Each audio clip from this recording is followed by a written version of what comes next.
무화과 키우기 2년차 두 번째 영상이고요. 이번에는 비료 주는 거랑 가지 유인하는 걸 보여드릴게요. 먼저 비료부터 줄게요. 이게 2년차 이후 비료 주는 양이고요. 지난 영상에서 첫 비료로 어분골드, 용성인비까지 줬었죠. 이어서 여기 있는 초산칼슘을 줄게요.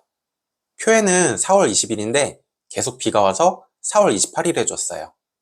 날짜가 아주 정확할 필요는 없고요. 나무 상태는 이제 막 눈이 트인 정도예요. 뒤에 포도랑 비교되죠? 무화과가 시작이 느린 편이에요. 초산칼슘은 락앤락 통에 넣어놨고요. 계량 스푼으로 5ml를 줄게요. 계란 껍질을 식초에 녹여서 칼슘 비료를 만들 수도 있는데 별로 권장드리진 않아요. 계란 껍질을 바짝 말려서 속에 얇은 막을 일일이 벗겨야 되고요. 아니면 계란 썩는 냄새가 나거든요. 그리고 칼슘이 정확히 얼마나 들었는지 알 수가 없어요. 식초 때문에 일반 페트병은 중금속이 나오기도 하고요. 저도 옛날엔 만들어서 썼는데 지금은 초산칼슘으로 다 바꿨어요. 참고로 표에 있는 양은 부직포화분 대형 기준이에요. 중형은 절반을 주면 되고요. 2.5ml 계량 스푼으로 한 번 줬어요. 오늘은 5월 6일이고요. 그새 잎이 좀 자랐죠? 이번엔 황산가리랑 황산고토를 줄게요. 원래는 초산칼슘을 주고 나서 물을 한 번 주거나 비가 한 번 와서 초산칼슘이 녹으면 황산가리랑 황산고토를 빨리 주면 좋거든요. 근데 비가 계속 와서 이제서야 주네요. 황산가리부터 2.5ml 주고요. 황산고토는 5ml를 줄게요. 1년차 비료 영상도 올라갔는데 정확하게는 나무 나이가 중요한 건 아니고요. 화분에 심고 1년이 지났는지 아닌지가 중요해요. 나무가 몇 년생이든 상토로 화분에 심은 첫 해는 상토 속에 비료 성분이 많이 들어있거든요. 그래서 심을 때 퇴비를 넣는다든지 하지 마시고요. 비료 양도 아주 많이 주진 않는 편이에요. 근데 나무가 화분에서 겨울까지 살고 나면 화분 속에 비료 성분이 하나도 안 남거든요. 그래서 화분에 심은 2년차부터는 1년 동안 쓸 비료를 전부 다시 넣어주셔야 돼요. 그래서 1년 동안 얼마나 필요한지 논문에서 찾아서 적당하게 배분한 게 이 표고요. 2년차든 3년차든 4년차든 해마다 이 표대로 주시면 나무도 잘 크고 열매도 맛있게 열려요. 그래서 화분에 심고 첫 해는 1년차 영상대로 주시고 그 다음부턴 2년차 표대로 주면 되세요. 표는 더보기나 댓글에 가보시면 링크를 남겨놓을게요. 아무나 다 볼 수 있으니까 다운받아 놓고 보시면 편할 거예요. 오늘은 5월 8일이고요. 다음은 어분골드 멀티마이크로죠. 어분골드는 15ml 계량 스푼으로 2번이고요. 멀티마이크로는 1.25ml 한 번이에요. 오늘은 5월 14일이고요. 표에는 없는 비밀 비료를 줄 거예요. 이 나무를 보시면 품종은 칼데로나 하고요. 잎이 이상하게 생겼죠? 이쪽도 잎이 얼룩덜룩해요. 이 위쪽도 그렇고요. 반면에 여기 비에날은 엄청 튼튼하죠. 위에 청피도 잎이 건강하고요. 칼데로나는 FMV라고 바이러스 증상을 겪고 있어요. 그렇다고 코로나처럼 외부에서 바이러스가 온 건 아니고요. 왜 대상포진도 어릴 때부터 수두 바이러스가 몸 안에 있는데 컨디션이 안 좋으면 대상포진이 오잖아요. 그것처럼 무화과 바이러스도 거의 99%의 나무가 바이러스를 가지고 있어요. 근데 평상시에는 아무 증상도 없다가 나무가 뭔가 힘들면 이렇게 잎에 증상이 나와요. 전정가위로 옮는다든지 잎길이 닿아서 옮는 건 아니고 거의 모든 나무가 이미 바이러스를 가지고 있으니까요. 평소에 신경 쓸 필요는 없으세요. 이럴 때 제일 좋은 건 물도 조금 적게 주고 비료도 조금 적게 주고 햇빛을 많이 보여주는 거예요. 그럼 잔뿌리가 빨리 뻗으면서 나중에 나오는 잎은 괜찮아지거든요. 보통 2달 정도면 괜찮아져요. 근데 저만 알고 있는 방법이 있어요. 그게 뭐냐면 어분골드를 주는 거예요. 바이러스 증상이 있는 나무만 오늘 어분골드를 추가로 15ml를 줬어요. 어분골드가 거의 만병통치약이거든요. 이제 빠르면 15일, 늦어도 한 달이면 잎이 정상으로 돌아올 거예요. 만약에 15일 이후에도 잎이 상태가 안 좋으면 15ml를 더 주셔도 돼요. 다만 첫 번째 추가 비료는 되도록 5월 중에 주시고요. 두 번째 추가 비료는 6월 초까지만 주셔야 돼요. 원래 표에도 어분골드가 있죠. 그래서 추가 비료를 너무 늦게 주면 비료가 너무 과해서 열매도 늦게 열릴 거예요. 그럼 겨울 전에 수확이 안 되겠죠. 추가 비료는 5월에 바이러스 증상이 보이면 15ml, 15일 후에도 증상이 개선이 없으면 15ml를 더 주시되 6월 초까지만 주셔야 돼요. 그러면 나무가 바이러스를 빨리 극복하고 건강해질 거예요. 오늘은 5월 21일이고요. 가지가 많이 자랐죠? 이번엔 초산칼슘 5ml를 줄 차례예요. 이후에 비료 주는 건 표에 있는 대로 주면 되세요. 오늘은 가지 유인을 해줄게요.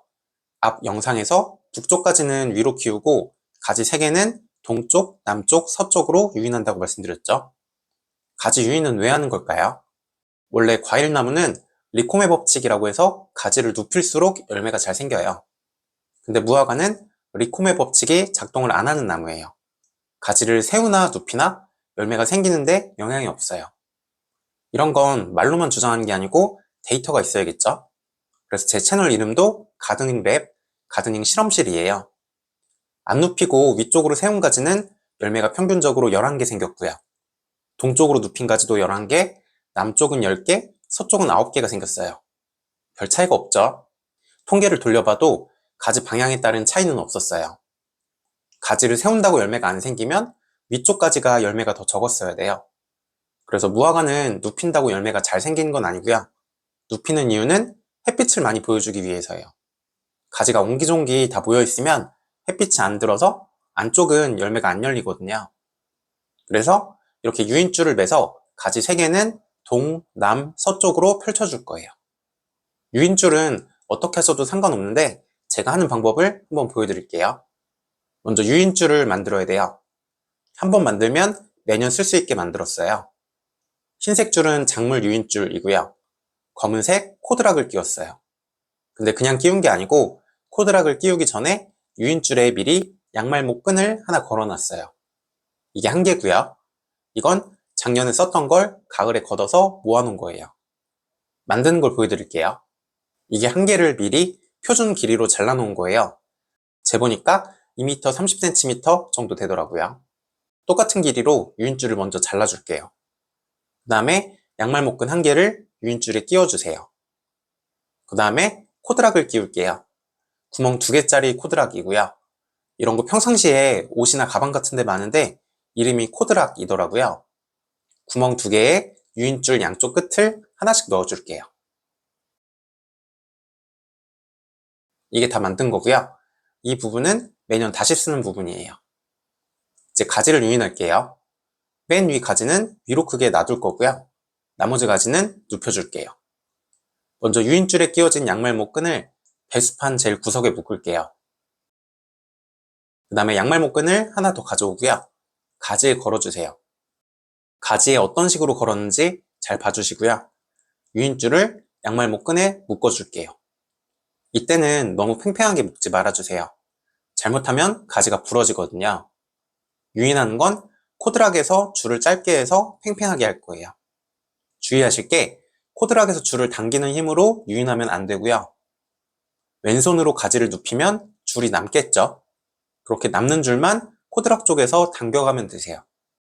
그냥 코드락에서 줄을 당기는 거랑은 조금 다르죠. 가지를 실질적으로 눕히는 건 왼손으로 살살 눕히는 거고 남는 줄만 코드락에서 짧게 해주세요. 코드락 힘만 가지고 가지를 눕히면 부러지기 쉽거든요. 주의하실 건 비 온 당일이나 비 온 다음 날까지도 유인하시면 안 돼요. 엄청 잘 부러지더라고요. 그리고 가지가 너무 짧을 때는 유인하지 말고 자랄 때까지 기다려주세요. 한 번 더 보여드릴게요. 묶기 전에 코드락에서 줄을 길게 해주시면 좋아요. 줄이 아예 빠지진 않게 조심하시고요. 다시 끼우려면 귀찮거든요. 먼저 양말목 끈부터 배수판에 묶고요. 저는 코드락을 아래로 보내줄게요. 위에 있으면 너풀거리는 게 보기 안 좋아서요. 그 다음에 양말목 끈을 걸고요. 유인줄을 넣어서 묶어줄게요.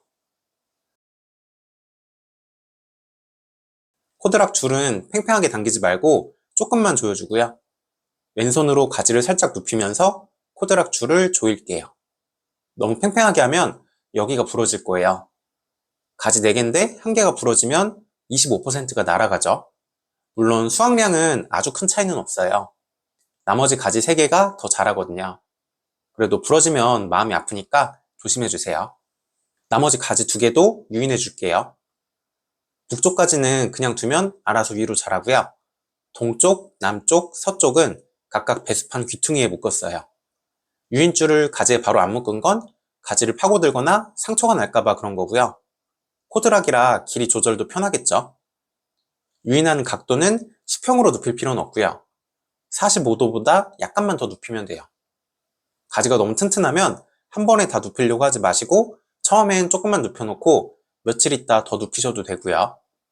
만약에 유인하는 게 귀찮으시면 겨울에 전정할 때 동쪽, 남쪽, 서쪽까지는 길게 남기고 자르시면 돼요. 그러면 내년에 가지가 중앙에서 멀리서부터 자라기 시작하니까 서로 햇빛을 안 가리겠죠. 대신에 겨울에 보관할 때 자리를 좀 더 차지할 거고 나무는 좀 더 못생겨질 거예요. 그래서 이렇게 유인하는 건 자기 만족에 가까워요. 사방으로 쭉쭉 뻗은 게 나무가 멋지죠. 그래서 저는 유인하는 걸 좋아하고요. 어차피 취미니까 하고 싶은 대로 해보시면 좋을 것 같아요. 품종별로 특이사항을 좀 말씀드리면 JHA는 2년차부터 나무가 눕는 경향이 있어요. 그래서 작년에도 유인했다가 유인한 걸 다 풀고 거꾸로 지지대를 세웠어요. 두 그루가 다 그런 걸 봐서는 품종 특성으로 보이고요. 올해는 유인을 안 하려고 했는데 그러기엔 또 가지가 너무 모인 것 같아요. JH는 유인줄 대신에 처음부터 지지대를 꽂고 묶어줄까 싶네요. 아마 비슷한 품종인 스트로베리 베리테도 누울 가능성이 있을 것 같아요. 이렇게 눕는 나무들은 지지대로도 충분할 것 같아요. 일반적인 나무는 지지대로는 안 당겨져서 유인줄을 쓰는 거거든요. 반대로 스미스 같은 경우는 가지가 완전 수직으로 자라요. 그래서 유인하기가 상당히 어려워요. 부러지기 쉽거든요. 이럴 땐 많이 당기지 말고 조금만 당겨주시고요. 나중에 더 자라면 묶는 지점을 다음 마디로 바꿔도 돼요. 스미스는 열매도 생겼어요. 여기 열매가 있죠. 무화과 키우는 사람들은 이렇게 어린 열매를 면봉이라고 많이 불러요. 꼭 면봉 머리처럼 생겼죠. 여기는 투닷이라고 불러요. 2개가 튀어나와 있죠. 이 투닷이 생기면 그 중에 하나가 열매가 돼요. 여기는 왼쪽이 겨순이고요. 오른쪽이 열매네요. 야외에서 키우시면 잘 모르셔도 상관없어요. 열매가 알아서 잘 생기거든요. 근데 실내에서 키우시는 분들은 매일 여기만 쳐다보면서 열매가 언제 생기나 전전긍긍 하실 거예요. 제가 전에 그랬거든요. 오늘이 5월 21일인데 스미스만 열매가 생겼고 다른 품종은 아직 열매가 없어요. 에이트리노가 열매가 가장 빨리 생기는 품종 중에 하나인데 아직도 투다시고 열매는 안 나왔거든요. 다른 분들도 조바심 내실 필요는 없는 게 7월 중순까지만 열매가 생기면 올해 수확이 가능해요.